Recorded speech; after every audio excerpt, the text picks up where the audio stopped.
يا أيها الذين آمنوا اتقوا الله حق تقاته ولا تموتن إلا وأنتم مسلمون. يا أيها الناس اتقوا ربكم الذي خلقكم من نفس واحدة وخلق منها زوجها وبث منهما رجالا كثيرا ونساء واتقوا الله الذي تساءلون به والأرحام إن الله كان عليكم رقيبا. يا أيها الذين آمنوا اتقوا الله وقولوا قولا سديدا يصلح لكم أعمالكم ويغفر لكم ذنوبكم ومن يطع الله ورسوله فقد فاز فوزا عظيما. أعوذ بالله من الشيطان الرجيم. بسم الله الرحمن الرحيم.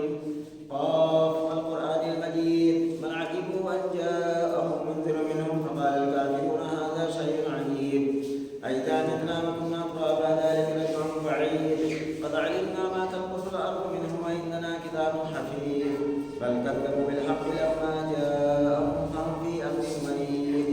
أفلم ينظروا إلى السماء فوقهم كيف بنيناها وزيناها وما لها من فروج والأرض مددناها وألقينا فيها رواسي وأنبتنا فيها من كل زوج بهيج تبصرة وذكرى لكل عبد منيب.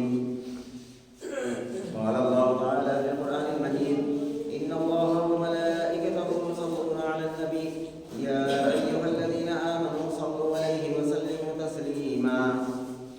يا رب صل وسلم على محمد وآله وصحبه أجمعين خصوصا على أفضل البشر بعد الأنبياء بالتحقيق أمير المؤمنين أبي بكر الصديق وعلى الناطق بالصدق والصواب أمير المؤمنين عمر بن الخطاب وعلى كامل الحياء والإيمان أمير المؤمنين عثمان بن عفان وعلى غالب كل غالب أمير المؤمنين علي بن أبي طالب وعلى الإمامين الهمامين السعيدين الشهيدين أبي محمد الحسن وأبي عبد الله الحسين وعلى أمهما سيدة النساء فاطمة الزهراء وعلى أمه الشريفين المطهرين من الأدناس الحمد والعباس وعلى الستة الباقية من الأشرة المبشرة وسائر الصحابة والتابعين رضوان الله تعالى عليهم أجمعين. اللهم اغفر للعباس وولده مغفرة ظاهرة وباطنة لا تغادر ذنبا. الله في أصحابي لا تتخذوا غرضا من بعدي ومن أحبهم فبحب أحبهم ومن أبغضهم فببغض أبغضهم وخير أمتي قرني ثم الذين يلونهم ثم الذين يلونهم. اللهم أيد الإسلام وأنصاره وأذل الشرك وأسراره.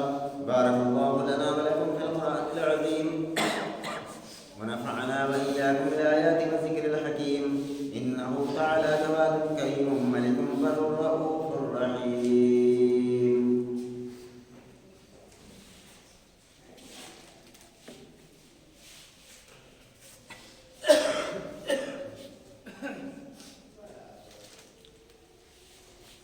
إن الحمد لله نحمده ونستعينه ونستغفره ونعوذ بالله من شرور أنفسنا ومن سيئات أعمالنا من يهده الله فلا مضل له ومن يضلل فلا هادي له وأشهد أن لا إله إلا الله وحده لا شريك له وأشهد أن محمدا عبده ورسوله. أما بعد قال الله تعالى في مواطن آخر يا أيها الذين آمنوا كونوا قوامين بالقسط شهداء لله ولو على أنفسكم وبالوالدين والأقربين إن يكن غنيا أو فقيرا فالله أولى بهما فلا تتبعوا الهوى أن تعدلوا وإن تعلموا تعرضوا فإن الله كان بما تعملون خبيرا. ہر قسم کی حمد و ثنا تعریف و توصیف بڑائی اور کبریائی لائق اور زیبا ہے صلی اللہ رب العالمین کے لیے جو ہم سب کا خالق و مالک ہے. درود و سلام کے بیش بہت سرانے ذات مقدسہ مطہرہ پر جو ہم سب کے بھی رشد و ہدایت بنانے کے بھیجے گئے جن کا نام نامی اسم گرامی احمد مجتبیٰ محمد مصطفیٰ صلی اللہ علیہ وسلم. میرے بھائی اور بزرگوں، اللہ رب العالمین کی توفیق سے آئے ہوئے حالات پر دور حاضرہ کے تعلق سے میں نے قرآن مجید کی جو آیت کریمہ تلاوت کی ہے قبل اس کے کہ میں اس کی وضاحت کروں ایک ضروری بات یہ سن لیں کہ جس طرح سے اس وقت کی صورتحال ہے پوری دنیا کی کہ ایک کچھ چیزیں ایسی ہوتی ہیں جو طرح سے ہلچل مچا کر رکھ دیتی ہے دنیا میں۔ اس میں سے اس ہفتے کے آئے ہوئے حالات میں سے ایک چیز یہ ہے کہ ہم سب جو لوگ نیوز سنتے ہیں یا پڑھتے ہیں اخباروں میں، اس بات کو اچھی طرح جانتے ہیں کہ مملکت سعودیہ عربیہ کے اندر تبلیغی جماعت کو پوری طرح بیان کر دیا گیا اور وہاں سے ان کو بالکل نکال دیا گیا، کام ختم کر دیا گیا، اور یہ خبر ہر چینل پر، ہر نیوز پر اس وقت گردش کر رہی ہے اور پوری دنیا میں یہ سرخیوں میں یہ خبر ہے۔ اب اللہ کی کتاب کے اندر آئے ہوئے حالات پر ہر چیز کا حل موجود ہے۔ اس میں کتنا صحیح ہوا ہے، کتنا غلط ہوا ہے، آئیے اس آیت کریمہ کے تعلق سے سمجھتے ہیں جو سورہ نساء کی آیت نمبر 135 ہے۔ اس کے اندر اللہ رب العالمین نے فرمایا یا ایھا الذین آمنوا۔ اب اللہ جب یا ایھا الذین آمنوا کہہ دے تو اس سے مراد اس روئے زمین پر بسنے والے وہ تمام لوگ ہوتے ہیں جنہوں نے پڑھا ہے لا الہ الا اللہ محمد رسول اللہ، ایسے تمام لوگ اس سے مراد ہیں۔ اللہ رب العالمین نے فرمایا کہ یا ایھا الذین آمنوا کونوا قوامین بالقسط شہداء للہ، اے ایمان والو عدل انصاف کا دامن مضبوطی سے پکڑے رہو، جمے رہو اسی بات پر، اور اللہ تعالیٰ کی خوشی کے لیے۔ انصاف کی بات کہی جائے، انصاف سے جڑے رہنے کا مطلب یہ ہے کہ بندہ جب اپنے رب کی خوشی کے لیے انصاف کی بات کہتا ہے تو پھر وہ کسی کا لحاظ اور کسی کی طرفداری نہیں کرتا ہے، بلکہ صاف ستھرے انداز میں جو بات کی حقیقت ہوتی ہے، صداقت ہوتی ہے، اس کو بیان کر دیتا ہے۔ چنانچہ سورہ نور کے اندر اللہ رب العالمین نے فرمایا کہ یا ایھا الذین آمنوا ان جاءکم فاسق بنبأ فتبینوا ان تصیبوا قوما بجہالۃ فتصیبوا علی ما فعلتم نادمین۔ کیا ایمان والو جب کوئی خبر دینے والا، کوئی فاسق خبر دینے والا تمہیں خبر دے تو اس کی خبر پر فوراً ایکشن نہ لیا کرو، ایکشن لے کر کوئی ایسا کام کر دو جو بعد میں تمہیں سچائی پتہ چلے تو پچھتانا ہو تمہیں، فرمایا نادمین، بعد میں تم ندامت حاصل کرو۔ تو اس کے اندر اللہ رب العالمین نے فرمایا کہ ایمان والو انصاف، عدل انصاف پر مضبوطی سے جمے رہو، اور فرمایا کہ بالقسط شہداء للہ، اللہ کے لیے سچائی کی گواہی دو۔ وَلَوْ عَلَىٰ أَنفُسَكُمْ أَوِ الْوَالِدَيْنِ وَالْأَقْرَبِينَ۔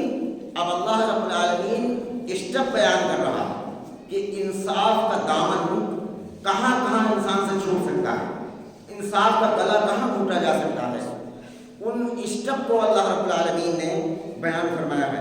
نمبر 1 پر فرمایا کہ وَلَوْ عَلَىٰ أَنفُسَكُمْ، چاہے وہ گواہی انصاف کی تمہاری اپنی جان کے خلاف کیوں نہ ہو، اپنے خلاف کیوں نہ ہو، اگر کوئی غلطی انسان سے ہو جائے اور لوگ کہنے لگے کہ تم نے یہ غلط کیا ہے، تو انصاف کا تقاضا یہ ہے کہ علی الاعلان آدمی اس بات کو مان لے کہ ہاں میں نے یہ غلطی کی، اب میری جو بھی سزا ہو میں نے یہ غلطی کی۔ تو فرمایا کہ وَلَوْ عَلَىٰ أَنفُسَكُمْ، سب سے پہلی گواہی دیتے وقت یہ دیکھو کہ وہ گواہی چاہے تمہارے اپنے خلاف کیوں نہ ہو، اور ابل والدین، چاہے تمہارے ماں باپ کے خلاف کیوں نہ ہو۔ آدمی ماں باپ کی بات آتی ہے تو جھگڑا کرنے پر کھل جاتا ہے، اگر ماں باپ کی غلطی ہو تو علی الاعلان کہنا اس کے لیے بہت مشکل کام ہوتا ہے۔ اسی لیے اللہ رب العالمین نے ان چیزوں کو خاص طور پر بیان کیا کہ یہ ہے وہ چور دروازے جہاں انصاف کا دامن آدمی سے چھوٹ سکتا ہے۔ اب ابا کی غلطی ہے لیکن دوسرے سے معاملہ پڑ گیا تو آدمی اپنے ابا کی غلطی کو بولنا پسند نہیں کرتا، حالانکہ اللہ کا حکم یہ ہے کہ اللہ کے لیے وہاں انصاف کی بات بولی جائے۔ اور والاقربین، چاہے تمہارے رشتہ داروں میں سے کوئی ہو، اس کی کوئی بات پھنس جائے اور اگر غلطی اس کی نکل آئے تو رشتہ دار سے مراد چچا ہیں، بابا ہیں اور پھوپھی ہیں، خالہ ہیں، ان کی کوئی غلطی آ جائے سامنے اور کسی دوسرے سے معاملہ پھنس جائے تو آدمی اپنے قریب کے رشتہ داروں کے خلاف کوئی زبان کھولنا ہمت کا کام ہوتا ہے۔ اللہ رب العالمین نے اسی لیے فرمایا، ان چیزوں کو بیان کیا کہ جہاں پر انسان انصاف کا دامن چھوڑ دیتا ہے، فرمایا کہ اول والدین والاقربین، چاہے وہ تمہارے ماں باپ کے خلاف ہو اور چاہے تمہارے رشتے داروں کے خلاف ہو. اور پھر ایک چیز کا اور دھیان رکھو، فرمایا کہ ان یکن غنیا، چاہے جس کے بارے میں تم گواہی دے رہے ہو چاہے وہ مالدار آدمی ہو، وَإِن يَكُنْ فَقِيرًا، چاہے وہ مفلس اور غریب اور محتاج آدمی کے نہ. اچھا یہاں پر کیا ہوتا ہے کہ کبھی کبھی پیسے والا مال والا آدمی ہوتا ہے، عہدے دار ہوتا ہے، اس کے خلاف سچی بات کہتے ہوئے آدمی ڈرتا ہے کہ کہیں مجھے کچھ کروا نہ دے، کہیں مجھ کو کوئی ایسی مصیبت میں نہ مبتلا کر دے. اور غریب آدمی کے خلاف گواہی دینے میں اس وجہ سے ڈرتا ہے کہ اس کے اندر ہمدردی ہوتی ہے. کیا یہ غریب ہے، کہیں کھانے چلا گیا، کہیں جیل چلا گیا، غلطی تو ہے اس کی، لیکن اگر یہ بات کہی جائے تو ہو سکتا ہے اس کے خلاف یہ غریب آدمی ہے. تو اللہ رب العالمین نے اسے بھی حرام فرمایا، ان یکن غنیا او فقیرا فاللہ اولی بہما، اس کا غنی ہونا، اس کا فقیر ہونا تم سب سے زیادہ اللہ کو علم ہے. اللہ جانتا ہے کہ وہ غریب ہے، لیکن اس کی غلطی ہے، غلطی کو بیان کرو. تو فرمایا کہ فاللہ اولی بہما فلا تتبعوا الہوی ان تعدلوا، کہ تم اس لیے خواہش نفس کے پیچھے مت چلو اور انصاف نہ چھوڑنا.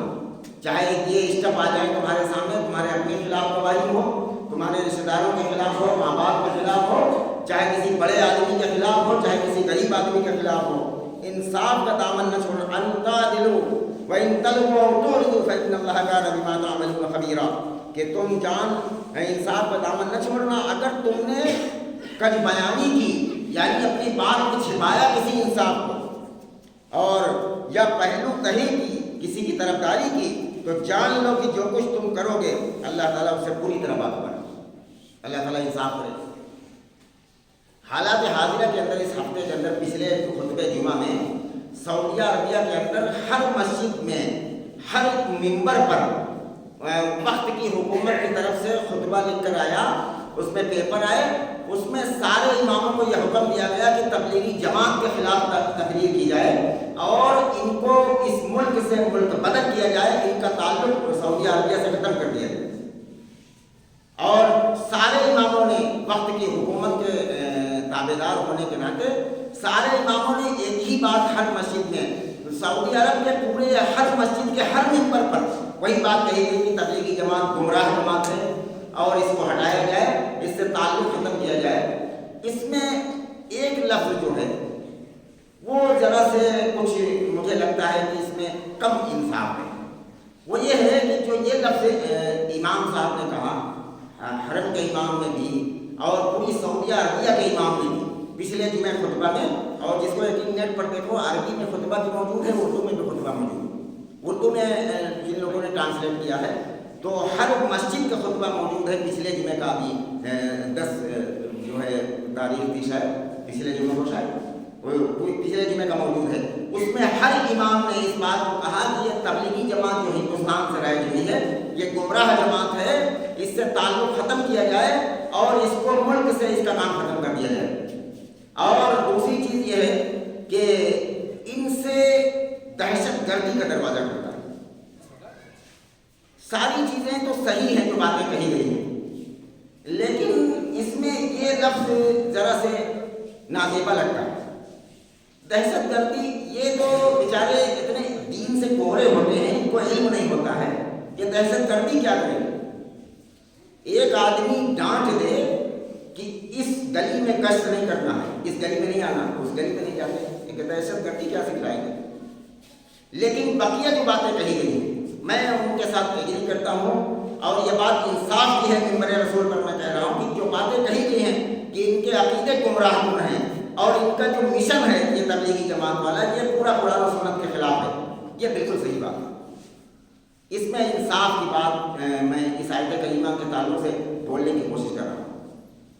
اور اس میں جن لوگوں نے آواز اٹھائی ملک ہندوستان میں، دارالعلوم دیوبند کے لوگوں نے بہت ساری آوازیں اٹھی 2-3 دن پہلے کہ تبلیغی جماعت کو کیوں بیان کیا گیا ہے. حالانکہ آدمی اپنے گریبان کے اندر جھانک کر نہیں دیکھتا. 2 سال پہلے دیوبند مدرسے کے اندر تبلیغی جماعت کو بیان کیا گیا کہ یہاں پر ان کا کوئی مشن نہ چلے، ان سے فتنہ پھیلتا. اور جب سعودی عربیہ کے اندر بند ہوا تو لوگوں نے آوازیں اٹھانا شروع کر دی. اچھا آپ اپنے ملک کے اندر دیکھیں, کیا یہاں بین نہیں؟ کیا کوئی تبلیغی جماعت والا جس مسجد میں بریلوی مسلک کے لوگ نماز پڑھتے ہوں, کیا اس مسجد میں جاتے ہیں تبلیغی جماعت؟ وہاں بین نہیں, وہاں جانے کی کوئی ضرورت کر سکتا ہے؟ اور الحمدللہ ہم لوگ قرآن و سنت کے ماننے والے جس مسجد میں امامت کرتے ہیں وہاں کو اگر بلایا بھی جائے تبلیغی جماعت والے لوگ وہاں بلانے پر بھی نہیں آتے, اس لیے کہ انہیں پتہ ہے کہ یہاں کس سے کہانی نہیں چلے گی. جو باتیں کہی جائیں گی اس پر لوگ سوال کریں گے کہ یہ کہاں قرآن کے اندر لکھا ہے, یہ حدیث کے اندر کہاں لکھا ہے, یہ سوال کیے جائیں گے. اچھا یہ چیز کوئی نئی نہیں ہے, بلکہ تبلیغی جماعت کو 1980 کے اندر سعودی عرب کے اندر بین کر دیا گیا. 40 سال سے زائد ہو رہے ہیں. وہاں پر بین کر دیا گیا تھا کہ ان کا کوئی اجتماع, ان کا کوئی جوڑ اور ان کا کوئی گشت سعودی عربیہ کے اندر نہیں ہو سکتا. اچھا اس کی وجہ کیا ہے جو وہاں پر بین کیا گیا؟ یہاں پر لوگ سمجھتے ہیں کہ بیچارے سیدھے سادھے روزے نماز کی بات کرتے ہیں اور اپنا خرچ کرتے ہیں, اپنا لے کر چلتے ہیں. کیا مسئلہ ہے اس کو بند کر دیا گیا؟ روزے نماز کی بات کرتے ہیں. لیکن میرے بھائیوں, اگر نماز کی دعوت دینا سب سے پہلا کام ہوتا تو رسول اللہ صلی اللہ علیہ وسلم سب سے پہلے نماز کی دعوت دیتے. سب سے پہلا کام یہ ہے کہ صحیح بخاری اور مسلم ساری حدیث کی کتابوں کے اندر حدیث موجود ہے کہ بنی الاسلام علی خمس شہادۃ اللہ الہ الا اللہ وان محمدا عبدہ ورسولہ اقام الصلاۃ وایتاء الزکاۃ والحج وصوم رمضان. رسول اللہ صلی اللہ علیہ وسلم نے فرمایا کہ اسلام کی بنیاد 5 چیزوں پر ہے. سب سے پہلے یہ ہے کلمہ لا الہ الا اللہ کی گواہی دینا کہ اللہ کے سوا کوئی معبود نہیں, اللہ کے سوا کوئی ضرورتوں کو پوری کرنے والا. دوسرا یہ کہ واشهد ان محمدا عبدہ ورسولہ, محمد صلی اللہ علیہ وسلم اللہ کے بندے اور رسول ہیں. جب یہ بات انسان کے اندر کمپلیٹ ہو جائے تب اسے نماز کی دعوت دی جائے. یہ نہیں کہ صرف نماز. اور پھر نماز ان کی کیسی ہے؟ نماز کے لیے رٹ لگاتے ہیں اور سب یہ جانتے ہیں کہ رسول اللہ صلی اللہ علیہ وسلم نے فرمایا کہ لا صلاۃ لمن لم یقرأ بفاتحۃ الکتاب, بغیر سورہ فاتحہ کی نماز نہیں ہوتی. اور یہ تبلیغی جماعت کے لوگ صرف نماز کی طرف بلاتے ہیں اور ان سے جب کہا جاتا ہے کہ سورہ فاتحہ نہیں پڑھو گے نماز تمہاری نہیں ہوتی, تو اس بات کو ماننے کے بجائے اس پر جھگڑا کرنے کے لیے تیار ہیں.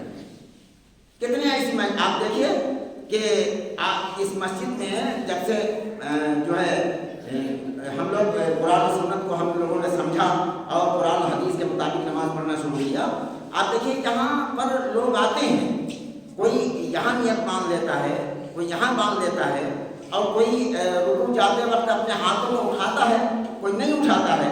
لیکن ہم لوگوں نے کسی سے جھگڑا کیا کہ آپ کو بھی ہاتھ اٹھاتے ہو؟ حالانکہ سعودی عربیہ کے اندر کسی مسجد کا کوئی امام ایسا نہیں ہے جو بغیر رفع یدین کی نماز پڑھاتا ہو, اس لیے کہ وہاں امام بن ہی نہیں سکتا. اگر وہ قرآن حدیث کا ماننے والا نہیں ہے اور رفع یدین سے نماز نہیں پڑھتا تو اس کو امام بنایا نہیں جا سکتا.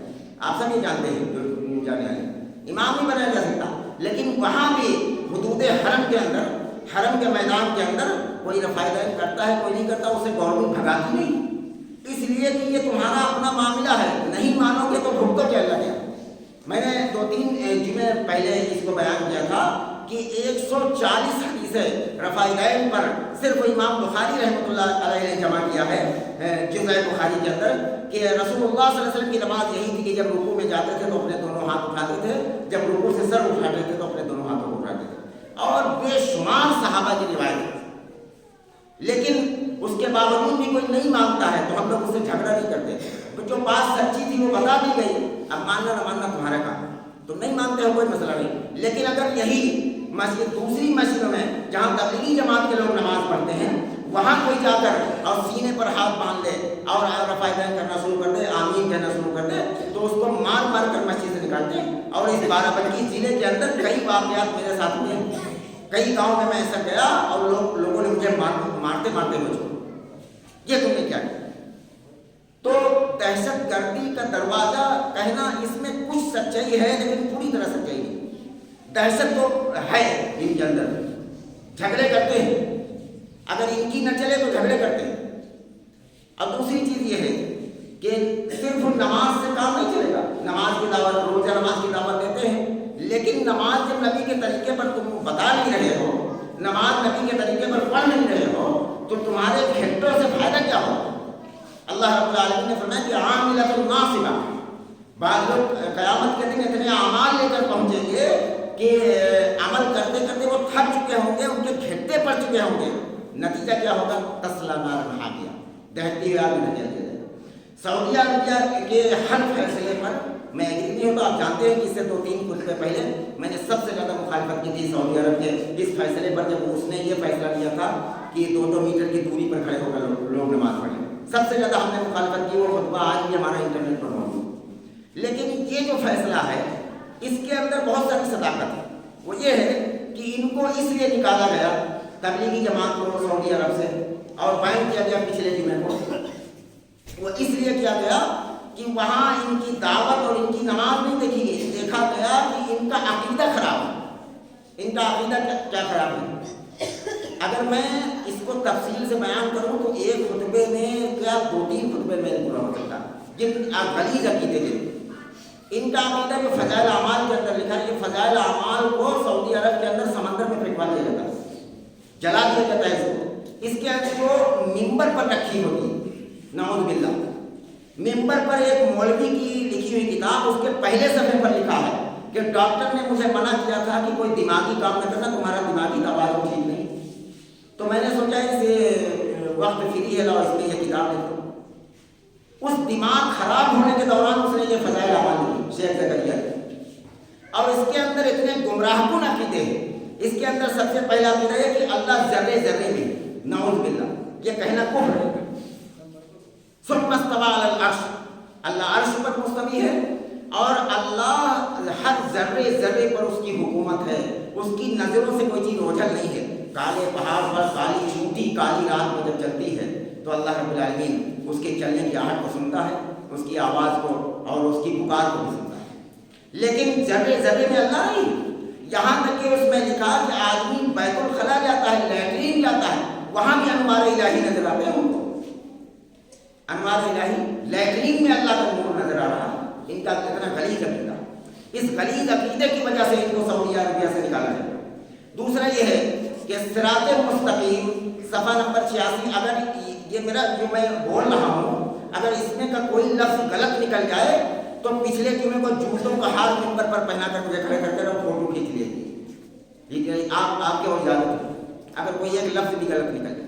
صراط مستقیم صفحہ نمبر 86 پر لکھا ہوا ہے کہ نماز میں گائے اور گدھے کا خیال آ جائے نماز ہو جائے گی، اور رسول اللہ صلی اللہ علیہ وسلم کا خیال آئے گا نماز نہیں ہوگی۔ یہ تبلیغی جماعت کا عقیدہ ہے۔ اب چونکہ لوگوں نے آواز اٹھائی ملک ہندوستان کے اندر کہ پچھلے جمعے کو سعودی عرب میں تبلیغی جماعت کو کیوں نکالا گیا، کیوں بند کیا گیا پوری طرح، بند تو 40 سال سے تھا ان کے اجتماعات اور وہاں، اب کیوں نکالا گیا ان کو؟ سیدھے سادھے لوگ بیچارے نماز روزہ کی بات کرتے ہیں۔ تو اس تعلق سے میں عرض کر رہا ہوں کہ ان کو نکالا اس لیے گیا ہے کہ ان کے عقیدے غلیظ ہیں، ان کے عقیدے کفریہ اور اعمال اور گھٹے پیشانی پر یہ اللہ کے یہاں چلنے والے نہیں۔ اللہ کے حبیب صلی اللہ علیہ وسلم فرماتے ہیں، صحیح مسلم کی روایت ہے کہ ان اللہ لا ينظر الى صورکم واعمالکم، اللہ رب العالمین نہ تمہاری شکلوں کو دیکھتا ہے نہ تمہارے مال کو دیکھتا ہے، ولکن ينظر الى قلوبکم واعمالکم، سب سے پہلے تمہارے دلوں کو دیکھتا ہے، بعد میں اعمال کو دیکھتا ہے۔ دل کے اندر افکار کیا ہے؟ قاری اسماعیل دہلوی نے لکھا کہ نماز میں رسول اللہ صلی اللہ علیہ وسلم کا خیال آ جائے تو نماز نہیں ہوگی، اب گائے اور گدھے کا خیال آ جائے نماز ہو جائے۔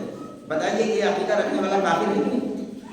ارے نماز میں آدمی پڑھتا ہے السلام علیکم ایھا النبی ورحمۃ اللہ وبرکاتہ، نبی پر سلام پڑھ رہا ہے نماز کے دوران، اور نبی پر درود پڑھ رہا ہے، نام لے رہا ہے، اللہم صلی علی محمد وعلی آل محمد، نبی کا نام لے رہا اور نبی کا خیال آنے سے نماز حاصل ہوتی ہے تمہاری؟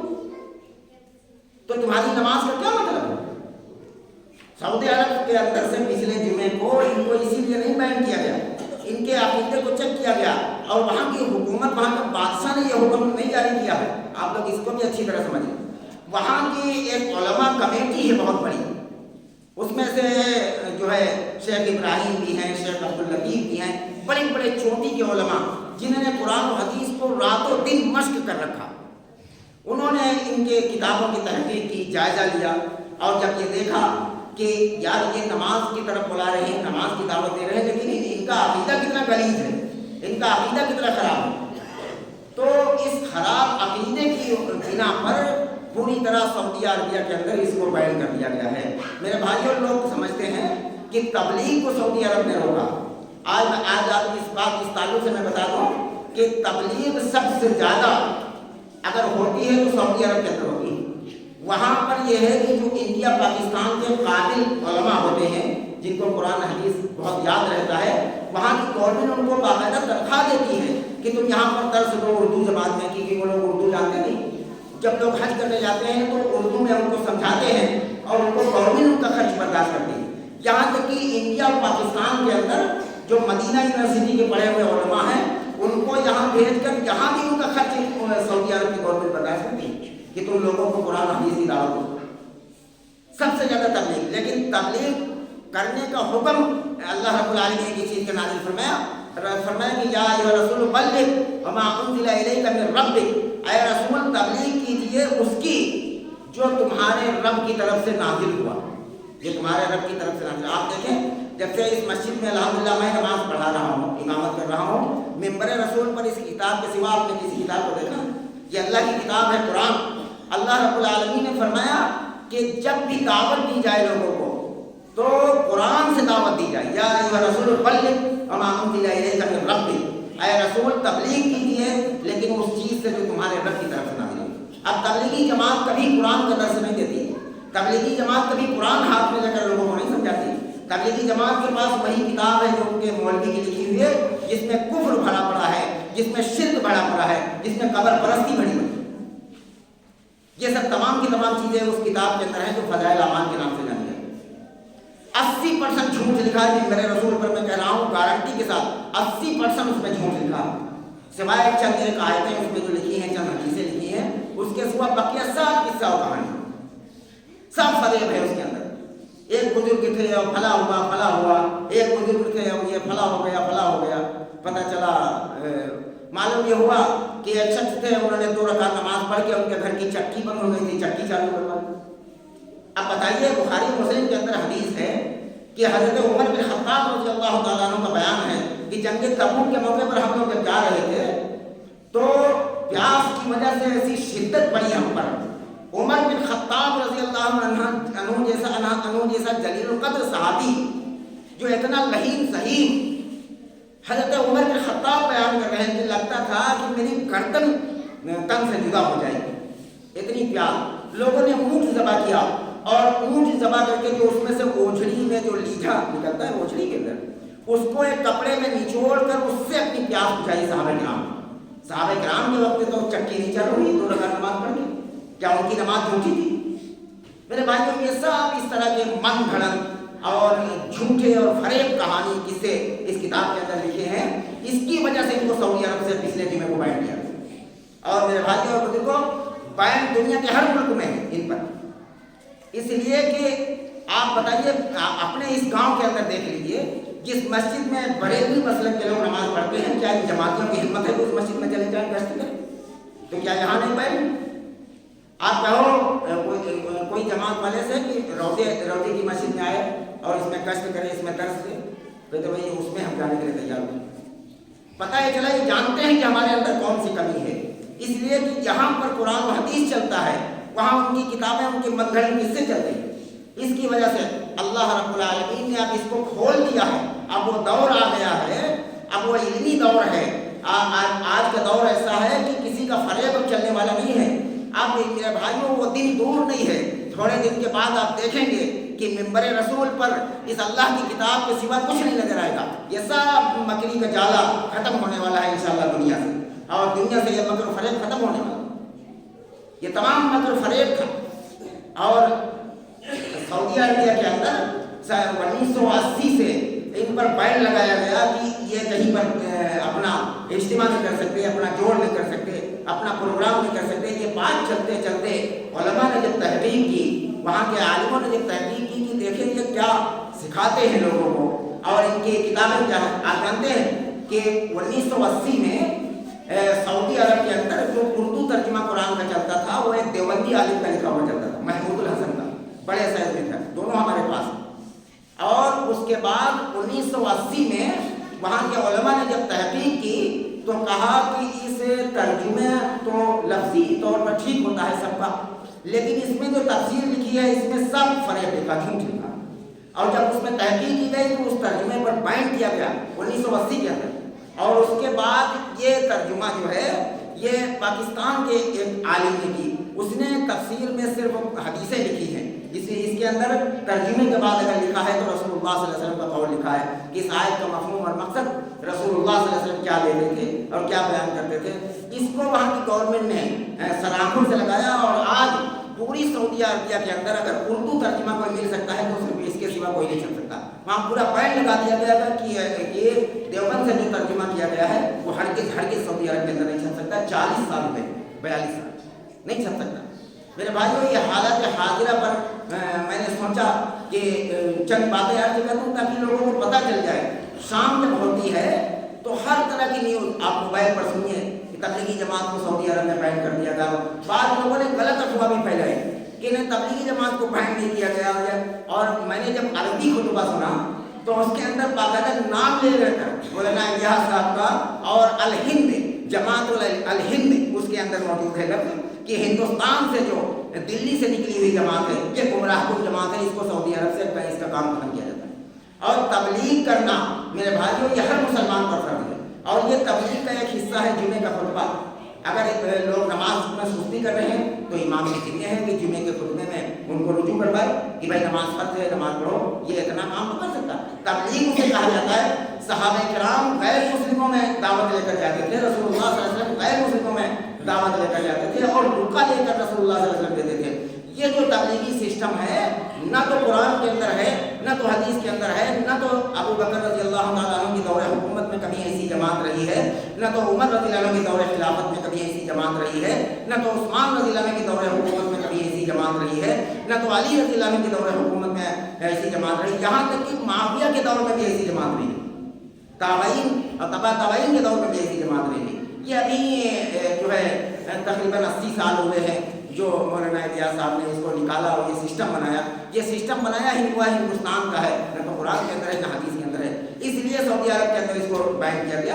اور آپ جانتے ہیں ایک آخری حدیث میں کہتا ہوں، صحیح مسلم کے اندر روایت ہے، حضرت ابو ہریرہ رضی اللہ تعالیٰ عنہ راوی ہیں کہ جب قیامت سے پہلے دجال آئے گا دنیا کے اندر تو دجال 40 دن میں تقریباً پوری دنیا کا سفر کر لے گا، اللہ رب العالمین اس کو اتنی طاقت دے گا، لیکن دنیا کے اندر اس روئے زمین پر 2 مقامات ایسے ہیں جہاں دجال نہیں داخل ہو سکے گا۔ وہ کون سے مقامات ہیں؟